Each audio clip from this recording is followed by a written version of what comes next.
our lesson on equivalent fractions. Today, we'll be exploring equivalent fractions for 3/4. Let's start with our original fraction, 3/4.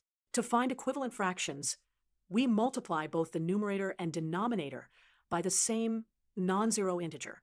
This ensures that the value of the fraction remains the same. Let's start by multiplying both the numerator and denominator by 2. 3 times 2 is 6, and 4 times 2 is 8. So 6/8 is equivalent to 3/4. Now, let's try multiplying by 3. 3 times 3 is 9, and 4 times 3 is 12. So 9/12 is also equivalent to 3/4. Let's continue this pattern and multiply by 4. 3 times 4 is 12, and 4 times 4 is 16. So 12/16 is equivalent to 3/4 as well. Finally, let's multiply by 5. 3 times 5 is 15, and 4 times 5 is 20. So 15/20 is also equivalent to 3/4. Now, let's visualize these equivalent fractions on a number line. Here's our number line from 0 to 1.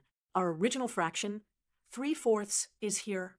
And as we can see, all of our equivalent fractions line up at the exact same point. Let's summarize what we've learned. We found that 6/8, 9/12, 12/16, and 15/20 are all equivalent fractions to 3/4. Remember, equivalent fractions represent the same point on a number line.